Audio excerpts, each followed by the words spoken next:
Gracias por continuar con nosotros. Esto es Trayectoria. Hoy contamos la de Uchi Lora y en este bloque veremos cómo hizo radio en Santiago, su entrada al show del mediodía, de qué manera esto le cambió la vida y cómo le afectó en su carrera la guerra de las papeletas. Uchi es uno de los periodistas más completos que hay en la República Dominicana porque ha hecho radio, pero muy bien que ha hecho radio. Desde su época en Santiago, La Hora del Café, que era un programa fantástico, él tenía un personaje que era un campesino, que se llamaba el Vale Campeche. Y entonces el Vale Campeche hablaba con ese acento cibaeño, era muy jocoso, pero siempre señalando las críticas que había que hacerle al gobierno de turno. Como me votaron, el personal renunció. Cuando te digo el personal, no los periodistas nada más, los técnicos, los prensistas, los fotomecánicos, fueron pocos los que se quedaron.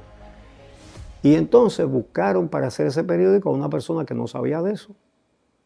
Y el periódico duró poco. Ya después de eso, bueno, me quedé sin trabajo, recién casado. Y bueno, vine a vivir para acá. Yo me he casado 2 veces. Por ejemplo, ¿quién es su hijo mayor? Hugo, de mi primer matrimonio. Yo soy el hijo mayor de Uchi Lora, mi nombre es Hugo Lora. ¿Segundo hijo? Janio Lora Félix. Con mi esposa actual tengo 4, 2 varones y 2 hembras. Rubén Lora Echavarría. Yo soy Diana Lora Echavarría. Mi nombre es Eva Lora Echavarría. Yo soy Roque Lora Echavarría. Elisa, estudiante de medicina. Elisa Lora. Yo siento que todos nosotros, y lo digo con mucha seguridad, somos una extensión de él. Trabajando en la noticia, su hermana entró a trabajar en la noticia. En un aniversario de la noticia que se hizo una fiesta, ella llevó a su hermana y yo la saqué a bailar y todavía estamos bailando. El primer trabajo de comunicación que tuvo Betty fue en Televisa, que la contrataron para hacer el programa Alta Cocina. Fue locutora de noticias de Teleantillas. Ella trabajó con Jackie en un programa. Cuando nos casamos ya no sabía cocinar. Ella aprendió a hacer un arroz con tuna. Y uno recién casado decía, pero tú estás delicioso. Oye, y llegó un momento que digo, me están saliendo en cama. Yo que la quiero, eso se lo digo yo a cada rato. Pero ella me lo dice a mí también. Así que estamos empatados. Los 2 varones ingenieros, las 2 hembras comunicadoras. Me recuerdo, tuve una etapa en la que hacía máscaras de Diablo Cojuelo, tipo los lechones de Santiago. Él hacía, compraba el barro, le ponía el periódico, el pegamento, lo secaba. Y le poníamos a veces a papi un cohete con cosas que queríamos, como por ejemplo si queríamos que nos llevaran a volar chichigua. Y entonces papi decía, ok, si vamos a volar chichigua, pero yo voy a hacer la mejor chichigua. Y él se sentaba a fabricar la chichigua y hacía unas cosas espectaculares. Hubo una chichigua que medía como 1,5 metros, una cosa enorme, la decoró tipo payaso. Él a veces nos leía unos libritos que a nosotros nos encantaban, se llamaban Elige tu propia aventura. Y entonces papi nos leía, sobre todo Rubén, Janio y yo en esa época, creo que fuimos los que más disfrutamos de las lecturas de Elige tu propia aventura. Y a nosotros nos encantaba eso. Estábamos un grupo que fueron a la casa nuestra a como animarnos, tú sabes. Siempre había amigos que tocaban guitarra, que tocaban sones. Y a mí me gustaba ponerme a relajar, a improvisar versificaciones, décimas, redondillas y cosas, relajando con lo que estaban ahí. Yo antes hacía mucha vida social, pero hace mucho. Desde que yo comencé a trabajar de madrugada, yo dejé de salir de noche, obviamente. Jackie me dijo, ¿tú serías capaz de hacer un comentario en televisión con el mismo estilo con el que tú escribes la columna Tintero? Yo dije, sí. Me dice, ¿y tú serías capaz de terminarlo con una versificación? Resumir el comentario en una décima, en una redondilla, en una cuarteta. Y yo dije, sí. Eso era un sábado. Y él me dijo, tú comienzas el lunes en el show del mediodía. Una persona muy estructurada, disciplinada, metódica, que llevaba sus comentarios y el cierre de su comentario, su décima, era el cierre de su comentario y le llevaba siempre escrita en una cartulina. Leonel se empeñó en su intento de comerse una ballena, pero se quedó sin cena, pues se entretuvo en el cuento de que soplaban los vientos, que ya casi era un ciclón, pero en esa distracción, sin hablar, llegó Danilo y allí, de lo más tranquilo, se hartó su tiburón. Me recuerdo que cuando trabajaba en Color Visión, en el show del mediodía, a veces me decía, estoy tarde para el comentario, ven conmigo y trae un lápiz. Entonces yo me llevaba lápiz y papel y él me dictaba la décima que iba a decir en cámara en 20 minutos. Me la dictaba de memoria, se la inventaba de camino al canal. La sección en el show del mediodía comenzó que la ponían a las 11:40 porque comenzaba a las 11:30 de la mañana hasta las 2. Me ponían en las horas de menos audiencia. En la medida en que fue gustando, me fueron subiendo y ya después Jackie lo movía de 1:30 a 2, pero cada día a una hora distinta, decía él que para que no lo acecharan. Comenzamos a hacer comentarios juntos y separados. A veces hacía las noticias y un comentario, a veces los hacía con él. Si no se ponen de acuerdo, será un desmérito para ambos.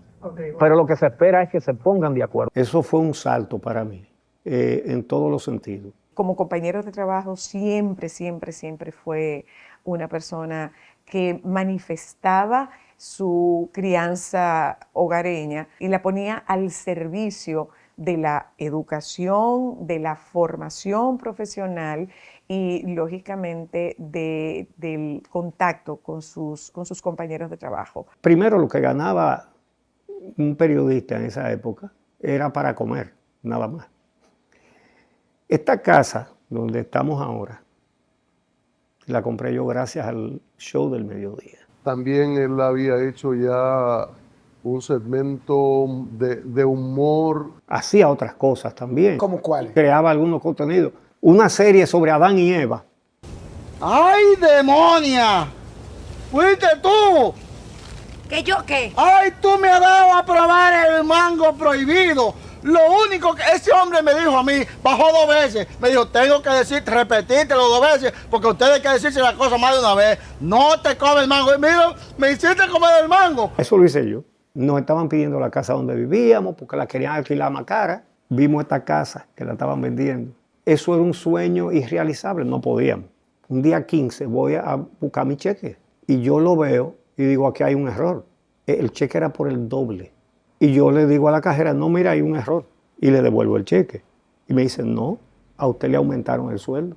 Me lo duplicaron, sin yo haberlo pedido. Mi hermana Piki me entregó el título de su casa para que lo pusiera de garantía. Y bueno, aquí vivo todavía. La pela era más el boche verbal. Si yo había causado un problema, o mi mamá estaba molesta con algo que yo había hecho, ella lo llamaba a él, y él me llamaba y él me corregía desde lejos. Yo prefería una pela a un boche de papi. Papi pocas veces intervenía en el sector disciplina, pero cuando papi intervenía eran palabras mayores. Él nunca me ha dado un boche, él nunca me ha hecho sentir incómoda, insegura. Él no cree en eso, en dar pela. Ni nada. A él solo le bastaba mirar sin decir nada para que todos nos pusiéramos como soldados. Papi siempre estaba opuesto al castigo físico, pero daba unos boches apoteósicos. Cuando Leonel Almonte compró el periódico La Noticia, yo renuncié inmediatamente, porque no quería trabajar con esa persona. Yo no sabía lo que venía, pero no estaba a gusto. Se fue gran parte del personal, de gente, por ejemplo, Milton Peláez. Perder a Milton Peláez no era poca cosa. Y así un grupo más de gente que eran buenos. Siempre nos unió la música, el deporte. Yo hacía muchísimo deporte. A él siempre le gustó. Y entonces conectábamos por ahí, por el béisbol, por el voleibol, todo eso, y también por la música y el merengue, que para mí él es el fanático número 1 del merengue. Un día se me apareció Johnny Ventura aquí. Me dijo, óyeme, yo voy a grabar ahora en estos días y necesito temas. Y yo quisiera que tú me hagas algún tema en décima, como la décima que tú haces en el show del mediodía, me dijo él. Con un pie forzado, que a mí me gusta eso. Le gustó, siguió viniendo, me llamaba, voy para allá, necesito temas. Y entonces ya comencé yo a hacerle temas para él. Él grabó más de 40 cosas mías. Wilfrido grabó algo, Aníbal Bravo grabó cosas mías. No me quiero casar, no me gusta el matrimonio. Daniela Romo también le pusimos de que un merengue ranchero. La casa en tus ausencias, nada brilla, nada muere. Y no sé si a ti te duele, pero yo no aguanto más. Johnny Ventura siempre me decía, él es el mejor letrista de merengue porque él tiene una capacidad de identificar el acento musical a través de la escritura, y es verdad. Como él hizo también el arreglo de Si vuelvo a nacer, vuelvo a ser dominicano, que es mío también. Si vuelvo del más allá, vuelvo a ser dominicano. Ajá.